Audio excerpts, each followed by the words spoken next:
करण, कभी भी आपने गाने की कोशिश की थी लाइफ में या कभी स्कूल के प्रोग्राम में गाने का मौका मिला?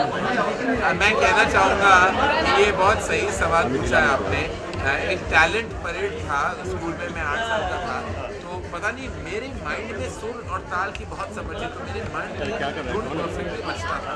तो मेरी माँ ने कहा कि डू व्हाटएवर, कुछ और कहो, एलोक्यूशन, कुछ स्पीच बनाओ, पोएम रिसाइट करो, कुछ और करो, गाओ मत। She was being polite. फिर भी मैंने सोचा मैं अंग्रेजी गाना गाऊंगा, और मैंने इतना बेसुरा गाया कि halfway through that to ask me to leave.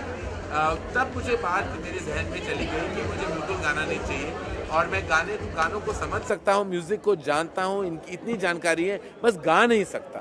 करण, किस सिंगर के आप कायल हैं? अगर कभी जहन में हो कि मुझे गाना सुनना है तो किसके गाने आप सुनते हैं? My favourite singer is Mohammed Rafi. कोई पर्टिकुलर सॉन्ग?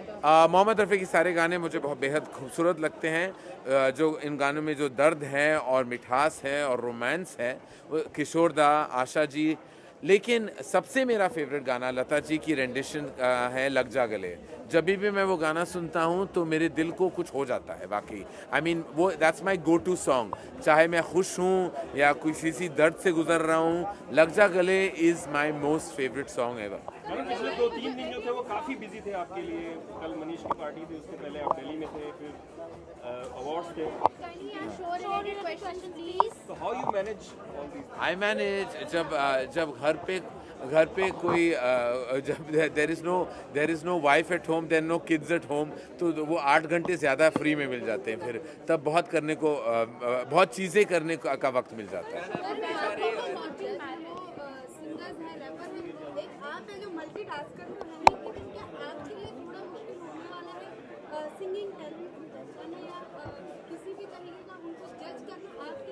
देखिए, मुझे ना ही कंटेस्टेंट्स को जज करना है, मैं उनको भी जजेस को भी जज करूंगा कि वो क्या कह रहे। तो मेरी बहुत बड़ी रिस्पॉन्सिबिलिटी है। बादशाह इतने माहिर रैपर कंपोजर हैं, शेखर इतने आउटस्टैंडिंग कंपोजर हैं, शालमनी is such a beautiful singer. तो उनकी इतनी सारी पॉइंट ऑफ व्यूज़ होंगी, तो उन सारे पॉइंट ऑफ व्यूज़ को समेटना और एक रिजल्ट पे पहुंच जाना, वो फिर मेरी रिस्पॉन्सिबिलिटी होगी, and I am excited to take on that job. Preparation करेंगे, आपने जजिंग के लिए क्या प्रिपरेशन किया? अरे मैं क्या प्रिपरेशन करूंगा, जजिंग हो तो मैं कुछ 6 साल से करते आ रहा हूं। मैं अभी जजिंग का PhD कर सकता हूं मैं। आई थिंक मुझे मिल सकता है कि मैक्सिमम नंबर ऑफ शोज का जज का कोई अवार्ड हो, तो I think I can get that. Sorry? Yes.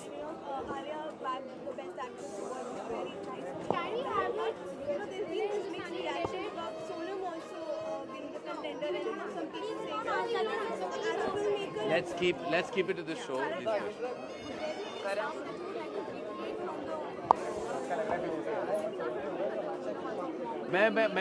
I hope that people will sing songs from the past, because I believe the 40s onwards, right up to the 70s, the music was phenomenal. Madan Mohan, S.D. Burman, R.D. Burman, Shankar Jaikishan, जैसे ऐसे amazing music composers रहे हैं, and I don't think आज भी हम उन melodies के साथ compete कर सकते हैं। तो I hope all the contestants हमें थोड़ा मेमोरी लेन में ले जाएं और उन गानों को रिप्रेजेंट करें। I wish and hope and pray that they play the songs from the past. Would I like to recreate? मैं काफ़ी गानों को फिर से रिक्रिएट कर रहा हूँ। आई थिंक ऑलरेडी मैं कोई रिक्रिएशन का मास्टर बन चुका हूँ, तो आई थिंक और करूँगा तो दिल really abuse me. I should control that. थोड़े ओरिजिनल मेलोडीज आ जाने चाहिए अभी। अरे इस दौरान सभी चैनल पे सिंगिंग रियलिटी शो आने वाला है, तो आप पे शो कैसे कम्पीट कर पाएगा? कुछ मतलब क्या कहना चाहेंगे?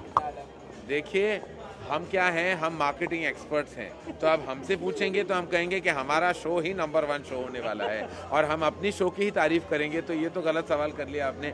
हम जानते हैं कि हमारे शो में बहुत ढेर सारा टैलेंट है, अमेजिंग एनर्जी है, जजेस की पूरी अमेजिंग टीम बन चुकी है, कॉन्सेप्ट फैंटास्टिक है, क्योंकि पहली बार कुछ ऐसा हो रहा है, देश विदेश से टैलेंट आ रहा है जिसका दिल हिंदुस्तानी है। तो हमसे पूछोगे तो कहोगे कि we'll have the best singing show, and please watch only our show.